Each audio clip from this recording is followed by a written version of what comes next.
जय भोलेनाथ। आप सभी पर भोलेनाथ की कृपा सदा बनी रहे। शिव महापुराण कथा का इससे पहले का अध्याय सुनने के लिए आप सबका बहुत बहुत आभार। आज सुनिए शिव पुराण में आगे की कथा। सूत जी कहते हैं, हे महर्षियों, उन काल रूपी ब्रह्मा ने एक ही समय शक्ति के साथ शिवलोक नामक क्षेत्र का निर्माण किया था। उस उत्तम क्षेत्र को ही काशी कहते हैं। वह परम निर्वाण या मोक्ष का स्थान है जो सबके ऊपर विराजमान है। वे प्रिया प्रियतम रूप शिव शक्ति जो परमानंद स्वरूप है, उस मनोरम क्षेत्र में निवास करते हैं। काशीपुरी परमानंद रूपिणी है। हे मुने, शिव और शिवा ने प्रलय काल में भी कभी उस क्षेत्र को अपने सानिध्य से मुक्त नहीं किया है। इसलिए विद्वान पुरुष उसे अविमुक्त क्षेत्र के नाम से भी जानते हैं।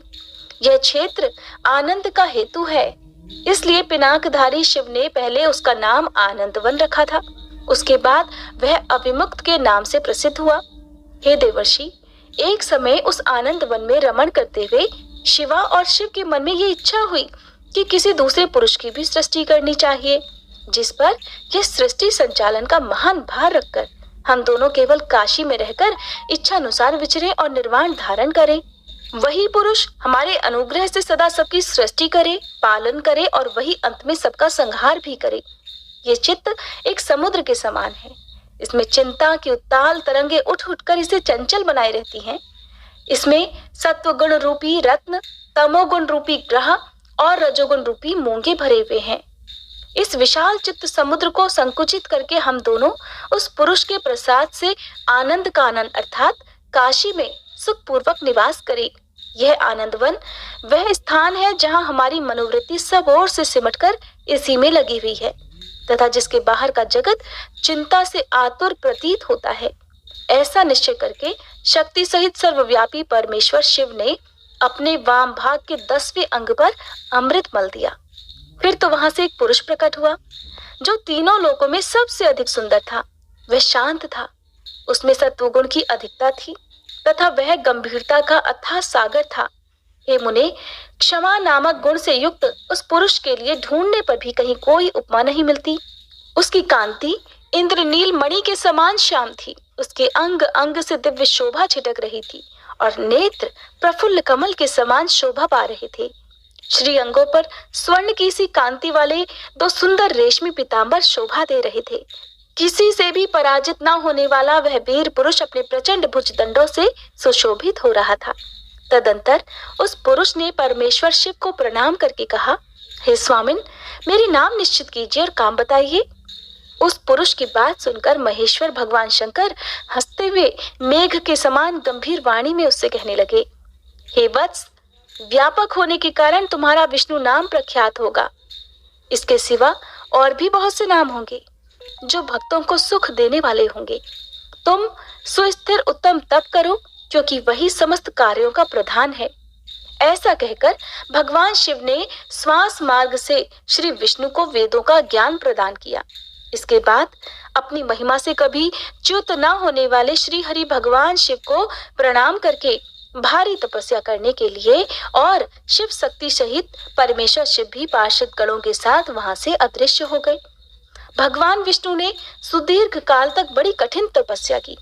तपस्या के परिश्रम से युक्त भगवान विष्णु के अंगों से नाना प्रकार की जल धाराएं निकलने लगी। ये सब भगवान शिव की माया से ही संपन्न हुआ। हे महामुने, उस जल से सारा सूना आकाश व्याप्त हो गया। वह ब्रह्म रूप जल अपने स्पर्श मात्र से सब पापों का नाश करने वाला सिद्ध हुआ।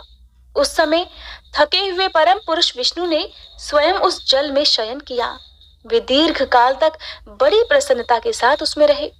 नार अर्थात जल में शयन करने के कारण ही उनका नारायण यह श्रुति सम्मत नाम प्रसिद्ध हो गया। उस समय उन परम पुरुष नारायण के सिवा दूसरी कोई प्राकृत वस्तु नहीं थी। उसके बाद ही उन महात्मा नारायण देव से यथा समय सभी तत्व प्रकट हुए। हे महामुनि विद्वन, मैं उन तत्वों की उत्पत्ति का प्रकार बता रहा हूँ, सुनो। प्रकृति से महतत्व प्रकट हुआ और महतत्व से तीनों गुण। इन गुणों के भेद से ही त्रिविध अहंकार की उत्पत्ति हुई। अहंकार से 5 तन्मात्राएं हुई और उन 5 तन्मात्राओं से 5 भूत प्रकट हुए। उसी समय ज्ञानेंद्रियों और कर्मेंद्रियों का भी प्रादुर्भाव हुआ। हे मुनिश्रेष्ठ, इस प्रकार मैंने तुम्हें तत्वों की संख्या बताई है। इनमें से पुरुष को छोड़कर शेष सारे तत्व प्रकृति से प्रकट हुए हैं, इसलिए सब के सब जड़ हैं। तत्वों की संख्या 24 है। उस समय एकाकार हुए 24 तत्वों को ग्रहण करके वे परम पुरुष नारायण भगवान शिव की इच्छा से ब्रह्मरूप जल में सो गए। ब्रह्मा जी कहते हैं, हे देवर्षि, जब नारायण देव जल में शयन करने लगे उस समय उनकी नाभि से भगवान शंकर की इच्छावश सहसा एक उत्तम कमल प्रकट हुआ जो बहुत बड़ा था। उसमें असंख्य नाल दंड थे। उसकी कांति कनेर के फूल के समान पीले रंग की थी तथा उसकी लंबाई और ऊंचाई भी अनंत योजन थी। वह कमल करोड़ों सूर्यों के समान प्रकाशित हो रहा था। सुंदर होने के साथ ही संपूर्ण तत्वों से युक्त था और अत्यंत अद्भुत, परम रमणीय, दर्शन के योग्य तथा सबसे उत्तम था। तत्पश्चात कल्याणकारी परमेश्वर सांब सदाशिव ने पूर्ववत प्रयत्न करके मुझे अपने दाहिने अंग से उत्पन्न किया। हे मुने, उन महेश्वर ने मुझे तुरंत ही अपनी माया से मोहित करके नारायण देव के नाभि कमल में डाल दिया और लीला पूर्वक मुझे वहां से प्रकट किया। इस प्रकार उस कमल से पुत्र के रूप में मुझ हिरण्य गर्भ का जन्म हुआ। मेरे 4 मुख हुए और शरीर की कांति लाल हुई। मेरे मस्तक त्रिपुंड की रेखा से अंकित थे। हे तात, भगवान शिव की माया से मोहित होने के कारण मेरी ज्ञान शक्ति इतनी दुर्बल हो रही थी कि मैंने उस कमल के सिवा दूसरे किसी को अपने शरीर का जनक या पिता नहीं जाना। मैं कौन हूँ, कहाँ से आया हूँ, मेरा कार्य क्या है, मैं किसका पुत्र होकर उत्पन्न हुआ हूँ और किसने इस समय मेरा निर्माण किया है। इस प्रकार संशय में पड़े हुए मेरे मन में ये विचार उत्पन्न हुआ कि मैं किस लिए मोह में पड़ा हुआ हूँ। जिसने मुझे उत्पन्न किया है उसका पता लगाना तो बहुत ही सरल है। इस कमल पुष्प का जो पत्र युक्त नाल है उसका उद्गम स्थान इस जल के भीतर नीचे की ओर है। जिसने मुझे उत्पन्न किया है वो पुरुष भी वही होगा, इसमें कोई संशय नहीं। ऐसा निश्चय कर मैंने अपने को कमल से नीचे उतारा। हे मुने, मैं उस कमल की एक एक नाल में गया और सैकड़ों वर्षों तक वहां भ्रमण करता रहा, किंतु कहीं भी उस कमल के उद्गम का उत्तम स्थान मुझे मिला ही नहीं। तब पुनः संशय में पड़कर मैं उस कमल पुष्प पर जाने को उत्सुक हुआ और नाल के मार्ग से उस कमल पर चढ़ने लगा। इस तरह बहुत ऊपर जाने पर भी मैं उस कमल के कोश को नहीं पा सका। उस दशा में मैं और भी मोहित हो गया। हे मुने, उस समय भगवान शिव की इच्छा से परम मंगलमयी उत्तम आकाशवाणी प्रकट हुई जो मेरे मोह का विध्वंस करने वाली थी। उस वाणी ने कहा, तप करो। उस आकाशवाणी को सुनकर मैंने अपने जन्मदाता पिता का दर्शन करने के लिए उस समय पुनः प्रयत्न पूर्वक 12 वर्षों तक घोर तपस्या की। तब मुझ पर कृपा करने के लिए ही 4 भुजाओं और सुंदर नेत्रों से सुशोभित भगवान विष्णु वहां सहसा प्रकट हो गए। उन परम पुरुष ने अपने हाथों में शंख, चक्र, गदा और पद्म धारण कर रखे थे। उनके सारे अंग सजल जलधर के समान श्याम कांति से सुशोभित थे। उन परम प्रभु ने सुंदर पीतांबर पहन रखा था। उनके मस्तक आदि अंगों में मुकुट आदि महामूल्यवान आभूषण शोभा पाते थे। उनका मुखारविंद प्रसन्नता से खिला हुआ था। मैं उनकी छवि पर मोहित हो रहा था। वे मुझे करोड़ों कामदेवों के समान मनोहर दिखाई दिए। उनका वह अत्यंत सुंदर रूप देखकर मुझे बड़ा आश्चर्य हुआ। वे सांवली और सुनहरी आभा से उद्भासित हो रहे थे। उस समय उन सद सत्व स्वरूप परमात्मा 4 भुजा धारण करने वाले महाबाहु नारायण देव को वहां उस रूप में अपने साथ देखकर मुझे बड़ा हर्ष हुआ। तदंतर उन नारायण देव के साथ मेरी बातचीत प्रारंभ हुई। भगवान शिव की लीला से वहां हम दोनों में कुछ विवाद छिड़ गया। उसी समय हम लोगों के बीच में एक महान अग्नि स्तंभ अर्थात ज्योतिर्मय लिंग प्रकट हुआ। मैंने और श्री विष्णु ने क्रमशः ऊपर और नीचे जाकर उसके आदि अंत का पता लगाने के लिए बड़ा प्रयत्न किया, परंतु हमें कहीं भी उसका कोई और छोर नहीं मिला। मैं थककर ऊपर से नीचे लौट आया और भगवान विष्णु भी उसी तरह नीचे से ऊपर आकर मुझसे मिले। हम दोनों शिव जी की माया से मोहित थे। श्री हरि ने मेरे साथ आगे पीछे से और अगल बगल से परमेश्वर शिव को प्रणाम किया। फिर वे सोचने लगे, ये क्या वस्तु है, इसके स्वरूप का निर्देश नहीं किया जा सकता, क्योंकि ना तो इसका कोई नाम है न कर्म ही है। लिंग रहित तत्व ही यहाँ लिंग भाव को प्राप्त हो गया है। ध्यान मार्ग में भी इसके स्वरूप का कुछ पता नहीं चलता। इसके बाद मैं और श्री हरि दोनों ने अपने चित्त को स्वस्थ करके उस अग्नि स्तंभ को प्रणाम करना आरंभ कर दिया। हम दोनों कहने लगे, हे महाप्रभु, हम आपके स्वरूप को नहीं जानते। आप जो कोई भी क्यों न हो, आपको हमारा नमस्कार है। हे महेशान, आप शीघ्र ही हमें अपने यथार्थ रूप का दर्शन कराइए। हे मुनिश्रेष्ठ, इस प्रकार अहंकार से आविष्ट हुए हम दोनों ही वहां नमस्कार करने लगे। ऐसा करते हुए हमारे 100 वर्ष बीत गए। अब जानिए कि किस प्रकार ब्रह्मा और विष्णु को भगवान शिव के शब्दमय शरीर का दर्शन हुआ। श्री ब्रह्मा जी कहते हैं, हे मुनिश्रेष्ठ नारद, इस प्रकार हम दोनों देवता गर्व रहित होकर निरंतर प्रणाम करते रहे। हम दोनों के मन में एक ही अभिलाषा थी कि इस ज्योतिर्लिंग के रूप में प्रकट हुए परमेश्वर प्रत्यक्ष दर्शन दे। भगवान शंकर दीनों के प्रतिपालक, अहंकारियों का गर्व चूर्ण करने वाले तथा सबके अविनाशी प्रभु हैं। वे हम दोनों पर दयालु हो गए। उस समय वहां उन सुर श्रेष्ठ से ओम ओम ऐसा शब्द रूप नाद प्रकट हुआ जो स्पष्ट रूप से सुनाई देता था। जोर जोर से प्रकट होने वाले उस शब्द के विषय में ये क्या है, ऐसा सोचते हुए समस्त देवताओं के आराध्य में भगवान विष्णु मेरे साथ संतुष्ट चित्त से खड़े रहे। वे सर्वथा वैर भाव से रहित थे। उन्होंने लिंग के दक्षिण भाग में सनातन आदिवर्ण आकार का दर्शन किया, उत्तर भाग में उकार का, मध्य भाग में मकार का और अंत में ओम इस नाद का साक्षात दर्शन और अनुभव किया। दक्षिण भाग में प्रकट हुए आदिवर्ण आकार को सूर्य मंडल के समान तेजोमय देखकर जब उन्होंने उत्तर भाग में दृष्टिपात किया, तब वहां उकार वर्ण अग्नि के समान दीप्तशाली दिखाई दिया। हे मुनिश्रेष्ठ, इसी तरह उन्होंने मध्य भाग में मकार को चंद्रमंडल के समान उज्जवल कांति से प्रकाशमान देखा। उस समय श्री हरि ये सोचने लगे कि ये अग्नि स्तंभ यहाँ कहाँ से प्रकट हुआ है। हम दोनों फिर इसकी परीक्षा करें। मैं इस अनुपम अनंत स्तंभ के नीचे जाऊंगा, ऐसा विचार करते हुए श्री हरि ने वेद और शब्द दोनों के आवेश से युक्त विश्वात्मा शिव का चिंतन किया। तब वहां एक ऋषि प्रकट हुए, जो ऋषि समूह के परम सार रूप माने जाते हैं। उन्हीं ऋषि के द्वारा परमेश्वर श्री विष्णु ने जाना कि इस शब्द ब्रह्ममय शरीर वाले परम लिंग के रूप में साक्षात पर ब्रह्म स्वरूप महादेव जी ही यहाँ प्रकट हुए हैं। ये चिंता रहित अथवा अचिंत्य रुद्र हैं। जहाँ जाकर मन सहित वाणी उसे प्राप्त किए बिना ही लौट आती है।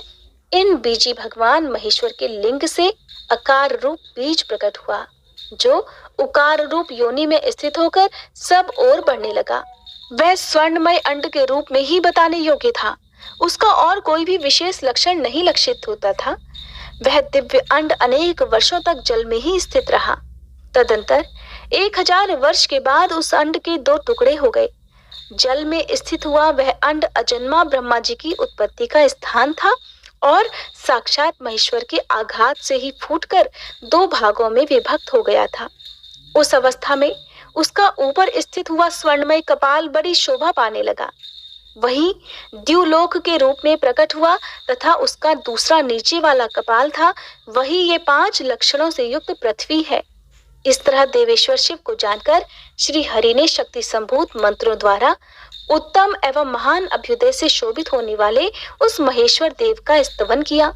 इसी बीच में मेरे साथ विश्वपालक भगवान विष्णु ने एक और भी अद्भुत और सुंदर रूप देखा। हे मुने, वह रूप 5 मुखों वाला और 10 भुजाओं से अलंकृत था। उसकी कांति कर्पूर के समान गौर थी। वह नाना प्रकार की छटाओं से छविमान और भांति भांति के आभूषणों से विभूषित था। उस परम उदार महापराक्रमी और महापुरुष के लक्षणों से संपन्न अत्यंत उत्कृष्ट रूप का दर्शन करके मैं और श्री हरि दोनों कृतार्थ हो गए। श्री ब्रह्मा जी कहते हैं, हे नारद जी, भगवान विष्णु के द्वारा की हुई अपनी स्तुति सुनकर करुणानिधि महेश्वर बड़े प्रसन्न हुए और उमा देवी के साथ सहसा वहां प्रकट हो गए। उस समय उनके 5 मुख और प्रत्येक मुख में 3-3 नेत्र शोभा पा रहे थे। भाल देश में चंद्रमा का मुकुट सुशोभित था। सिर पर जटा धारण किए गौरवर्ण विशाल नेत्र शिव ने अपने संपूर्ण अंगों में विभूति लगा रखी थी। उनके 10 भुजाएं थी, कंठ में नील चिन्ह था। उनके श्री अंग समस्त आभूषणों से विभूषित थे। उन सर्वांग सुंदर शिव के मस्तक भस्ममय त्रिपुंड से अंकित थे। ऐसे विशेष गुणों से युक्त परमेश्वर महादेव जी की भगवती उमा के साथ उपस्थिति देख मैंने और भगवान विष्णु ने पुनः प्रिय वचनों द्वारा उनकी स्तुति की। तब पापहारी करुणाकर भगवान महेश्वर ने प्रसन्नचित होकर उन श्री विष्णु देव को श्वास रूप से वेद का उपदेश दिया। हे मुने, उनके बाद शिव ने परमात्मा श्री हरि को गुह्य ज्ञान प्रदान किया। फिर उन परमात्मा ने कृपा करके मुझे भी वह ज्ञान दिया। वेद का ज्ञान प्राप्त करके कृतार्थ हुए भगवान विष्णु ने मेरे साथ हाथ जोड़कर महेश्वर को नमस्कार करके पुनः उनसे पूजन की विधि बताने तथा सदुपदेश देने के लिए प्रार्थना की। श्री ब्रह्मा जी कहते हैं कि हे मुने, श्री हरि की यह बात सुनकर अत्यंत प्रसन्न हुए कृपा निधान भगवान शिव ने प्रीति पूर्वक यह बात कही। भगवान शिव कहने लगे, हे सुर श्रेष्ठ गण, मैं तुम दोनों की भक्ति से निश्चय ही बहुत प्रसन्न हूँ। तुम लोग मुझ महादेव की ओर देखो। इस समय तुम्हें मेरा स्वरूप जैसा दिखाई देता है वैसे ही रूप का प्रयत्न पूर्वक पूजन चिंतन करना चाहिए। तुम दोनों महाबली हो और मेरी स्वरूप भूता प्रकृति से प्रकट हुए हो।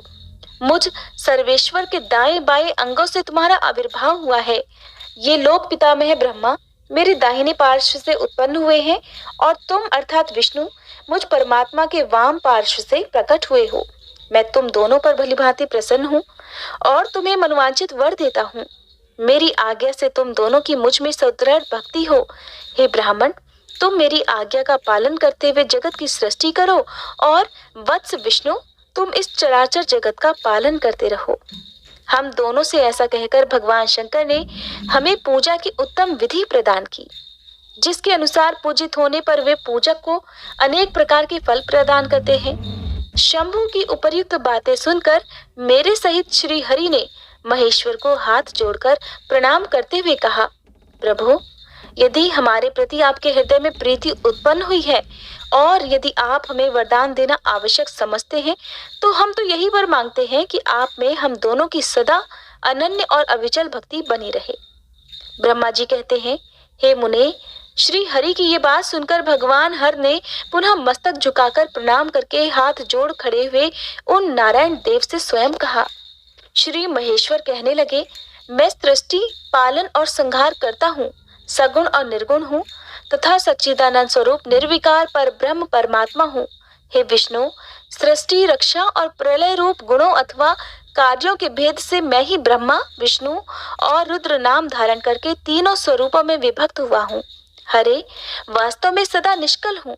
हे विष्णु, तुमने और ब्रह्मा ने मेरे अवतार के निमित्त जो स्तुति की है, तुम्हारी उस प्रार्थना को मैं अवश्य सच्ची करूंगा, क्योंकि मैं भक्त वत्सल हूँ। ब्राह्मण, मेरा ऐसा ही परम उत्कृष्ट रूप तुम्हारे शरीर से इस लोक में प्रकट होगा, जो नाम से रुद्र कहलाएगा। मेरे अंश से प्रकट हुए रुद्र की सामर्थ्य मुझसे कम नहीं होगी। जो मैं हूँ वही यह रुद्र है। पूजा की विधि विधान की दृष्टि से भी मुझ में और उसमें कोई अंतर नहीं है। जैसे ज्योति का जल आदि के साथ संपर्क होने पर भी उसमें स्पर्श दोष नहीं लगता, उसी प्रकार मुझ निर्गुण परमात्मा को भी किसी के संयोग से बंधन नहीं प्राप्त होता। ये मेरा शिव रूप है। जब रुद्र प्रकट होंगे तब वे भी शिव के ही तुल्य होंगे। महामुने, उनमें और शिव में परायपन का भेद नहीं करना चाहिए। वास्तव में एक ही रूप सब जगत में व्यवहार निर्वाह के लिए दो रूपों में विभक्त हो गया है। अतः शिव और रुद्र में कभी भेद बुद्धि नहीं करनी चाहिए। वास्तव में सारा दृश्य ही मेरे विचार से शिव रूप है। मैं, तुम, ब्रह्मा तथा जो ये रुद्र प्रकट होंगे वे सब के सब एक रूप हैं। इनमें भेद नहीं है। भेद मानने पर अवश्य ही बंधन होगा, तथापि मेरा शिव रूप ही सनातन है। यही सदा सब रूपों का मूलभूत कहा गया है। ये सत्य, ज्ञान एवं अनंत ब्रह्मा है। ऐसा जानकर सदा मन से मेरे यथार्थ स्वरूप का दर्शन करना चाहिए। ब्राह्मण, सुनो, मैं तुम्हें एक गोपनीय बात बता रहा हूँ। मैं स्वयं ब्रह्मा जी की भ्रकुटी से प्रकट होऊंगा। गुणों में भी मेरा प्राकट्य कहा गया है। जैसा कि लोगों ने कहा है, हर तामस प्रकृति के हैं। वास्तव में उस रूप में अहंकार का वर्णन हुआ है। उस अहंकार को केवल तामस ही नहीं, वैकारिक अर्थात सात्विक भी समझना चाहिए, क्योंकि सात्विक देवगण वैकारिक अहंकार की ही सृष्टि है। ये तामस और सात्विक आदि भेद केवल नाम मात्र का है, वस्तुतः नहीं है। वास्तव में हर को तामस नहीं कहा जा सकता। हे ब्राह्मण, इसी कारण से तुम्हें ऐसा करना चाहिए। तुम तो इस सृष्टि के निर्माता बनो और श्री हरि इसका पालन करे तथा मेरे अंश से प्रकट होने वाले जो रुद्र हैं वे इसका प्रलय करने वाले होंगे। ये जो उमा नाम से विख्यात परमेश्वरी प्रकृति देवी हैं, इन्हीं की शक्तिभूता वाग देवी ब्रह्मा जी का सेवन करेंगी। फिर इन प्रकृति देवी से वहां जो दूसरी शक्ति प्रकट होगी वे लक्ष्मी रूप से भगवान विष्णु का आश्रय लेंगी। तदंतर पुनः काली नाम से जो तीसरी शक्ति प्रकट होंगी वे निश्चय ही मेरे अंशभूत रुद्रदेव को प्राप्त होंगी। वे कार्य की सिद्धि के लिए वहां ज्योति रूप से प्रकट होंगी। इस प्रकार मैंने देवी की शुभ स्वरूपा पराशक्तियों का परिचय दिया। उनका कार्य क्रमशः सृष्टि, पालन और संहार का संपादन ही है। हे सुरश्रेष्ठ, ये सब की सब मेरी प्रिया प्रकृति देवी की ही अंशभूता है। हे हरे, तुम लक्ष्मी जी का सहारा लेकर कार्य प्रारंभ करो। ब्राह्मण, तुम्हें प्रकृति की अंशभूता वाग देवी को पाकर मेरी आज्ञा के अनुसार मन से सृष्टि कार्य का संचालन करना चाहिए और मैं अपनी प्रिया की अंशभूता परात्पर काली का आश्रय लेकर रुद्र रूप से प्रलय संबंधी उत्तम कार्य करूंगा। तुम सब लोग अवश्य ही संपूर्ण आश्रमों तथा उनसे भिन्न अन्यान्य विविध कार्यों द्वारा चारों वर्णों से भरे हुए लोक की सृष्टि और रक्षा आदि करके सुख पाओगे। हरे, तुम ज्ञान विज्ञान से संपन्न तथा संपूर्ण लोकों के हितैषी हो, अतः अब मेरी आज्ञा पाकर जगत में सब लोगों के लिए मुक्तिदाता बन जाओ। मेरा दर्शन होने पर जो फल प्राप्त होता है वही तुम्हारा दर्शन होने पर भी होगा। मेरी ये बात सत्य है, ये बात सत्य है, इसमें संशय के लिए कोई स्थान नहीं। मेरे हृदय में विष्णु है और विष्णु के हृदय में मैं हूँ। जो इन दोनों में अंतर नहीं समझता वही मुझे विशेष प्रिय है। श्री हरि मेरे बाएं अंग से प्रकट हुए हैं, ब्रह्मा का दाहिने अंग से प्राकट्य हुआ है और महाप्रलयकारी विश्वात्मा रुद्र मेरे हृदय से प्रादुर्भूत होंगे। हे विष्णु, मैं ही सृष्टि का पालन और संहार करने वाले रज आदि त्रिविध गुणों द्वारा ब्रह्मा, विष्णु और रुद्र नाम से प्रसिद्ध हो तीन रूपों में पृथक पृथक प्रकट होता हूँ। साक्षात शिव गुणों से भिन्न है, वे प्रकृति और पुरुष से भी परे हैं। अद्वितीय, नित्य, अनंत, पूर्ण एवं निरंजन पर ब्रह्म परमात्मा है। तीनों लोकों का पालन करने वाले श्री हरि अपने भीतर तमोगुण और बाहर सत्वगुण धारण करते हैं। त्रिलोकी का संहार करने वाले रुद्रदेव भीतर सत्वगुण और बाहर तमोगुण धारण करते हैं तथा त्रिभुवन की सृष्टि करने वाले ब्रह्मा जी बाहर और भीतर से भी रजोगुणी ही हैं। इस प्रकार ब्रह्मा, विष्णु तथा रुद्र इन तीन देवताओं में गुण है, परंतु शिव गुणातीत माने गए हैं। हे विष्णु, तुम मेरी आज्ञा से इन सृष्टिकर्ता पितामह का प्रसन्नता पूर्वक पालन करो। ऐसा करने से तीनों लोकों में पूजनीय होगे। परमेश्वर शिव बोले, उत्तम व्रत का पालन करने वाले हरे, हे विष्णु, अब तुम मेरी दूसरी आज्ञा सुनो। उसका पालन करने से तुम सदा समस्त लोकों में माननीय और पूजनीय बने रहोगे। ब्रह्मा जी के द्वारा रचे गए लोक में जब कोई दुख या संकट उत्पन्न हो तब तुम उन संपूर्ण दुखों का नाश करने के लिए सदा तत्पर रहना। तुम्हारे संपूर्ण दुस्सह कार्यों में मैं तुम्हारी सहायता करूंगा। तुम्हारे जो दुर्जय और अत्यंत उत्कट शत्रु होंगे उन सबको मैं मार गिराऊंगा। हरे, तुम नाना प्रकार के अवतार धारण करके लोकों में अपनी उत्तम कीर्ति का विस्तार करो और सबके उद्धार के लिए तत्पर रहो। तुम रुद्र के ध्येय हो और रुद्र तुम्हारे ध्येय हैं। तुम में और रुद्र में कुछ भी अंतर नहीं है।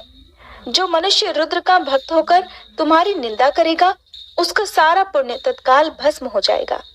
पुरुषोत्तम विष्णु, तुमसे द्वेष करने के कारण मेरी आज्ञा से उसको नरक में गिरना पड़ेगा। ये बात सत्य है और इसमें कोई संशय नहीं।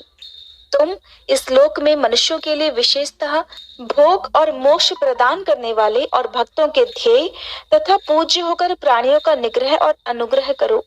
ऐसा कहकर भगवान शिव ने मेरा हाथ पकड़ लिया और श्री विष्णु को सौंपकर उनसे कहा, तुम संकट के समय सदा इनकी सहायता करते रहना। सबके अध्यक्ष होकर सभी को भोग और मोक्ष प्रदान करना तथा सर्वदा समस्त कामनाओं का साधक और सर्वश्रेष्ठ बने रहना। जो तुम्हारी शरण में आ गया वह निश्चय ही मेरी शरण में आ गया। जो मुझ में और तुम में अंतर समझता है वह अवश्य नरक में गिरता है। ब्रह्मा जी कहते हैं, हे देवर्षि, भगवान शिव का यह वचन सुनकर मेरे साथ भगवान विष्णु ने सबको वश में करने वाले विश्वनाथ को प्रणाम करके मंद स्वर में कहा। श्री विष्णु बोले, हे करुणा सिंधु, जगन्नाथ शंकर, मेरी ये बात सुनिए। मैं आपकी आज्ञा के अधीन रहकर ये सब कुछ करूंगा। हे स्वामिन, जो मेरा भक्त होकर आपकी निंदा करे उसे आप निश्चय ही नरकवास प्रदान करें। नाथ, जो आपका भक्त है वह मुझे अत्यंत प्रिय है। जो ऐसा जानता है उसके लिए मोक्ष दुर्लभ नहीं है। श्री हरि का ये कथन सुनकर दुखहारी हर ने उनकी बात का अनुमोदन किया और नाना प्रकार के धर्मों का उपदेश देकर हम दोनों के हित की इच्छा से हमें अनेक प्रकार के वरदान दिए।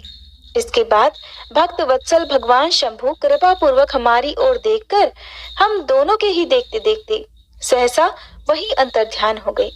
तभी से इस लोक में लिंग पूजा का विधान चालू हुआ है। लिंग में प्रतिष्ठित भगवान शिव भोग और मोक्ष देने वाले हैं। शिवलिंग की जो वेदी या अर्घा है वह महादेवी का स्वरूप है और लिंग साक्षात महेश्वर का। लय का अधिष्ठान होने के कारण भगवान शिव को लिंग कहा गया है, क्योंकि उन्हीं में निखिल जगत का लय होता है। हे महामुने, जो शिवलिंग के समीप कोई कार्य करता है उसके पुण्य फल का वर्णन करने की शक्ति मुझ में नहीं है। तदंतर नारद जी के पूछने पर ब्रह्मा जी कहने लगे, हे मुने, हमें पूर्वोक्त आदेश देकर जब महादेव जी अंतर्ध्यान हो गए तब मैं उनकी आज्ञा का पालन करने के लिए ध्यान मग्न होकर कर्तव्य का विचार करने लगा। उस समय भगवान शंकर को नमस्कार करके श्री हरि से ज्ञान पाकर परमानंद को प्राप्त हो मैंने सृष्टि करने का निश्चय किया। तात भगवान विष्णु भी वहां सदाशिव को प्रणाम करके मुझे आवश्यक उपदेश देकर तत्काल अदृश्य हो गए। वे ब्रह्मांड से बाहर जाकर भगवान शिव की कृपा प्राप्त करके वैकुंठ धाम में जा पहुँचे और सदा वहीं रहने लगे। जय भोलेनाथ। आज का अध्याय समाप्त हुआ। उम्मीद है ये वीडियो आपको पसंद आई होगी। दोस्तों, आपको ये कथा कैसी लगी कृपया कमेंट कर जरूर बताएं। वीडियो पसंद आया हो तो लाइक करें और अपने दोस्तों के साथ शेयर करें। ऐसी ही और भी बहुत सारी कहानियों को सुनने के लिए चैनल को सब्सक्राइब जरूर करें। ओम नमः शिवाय।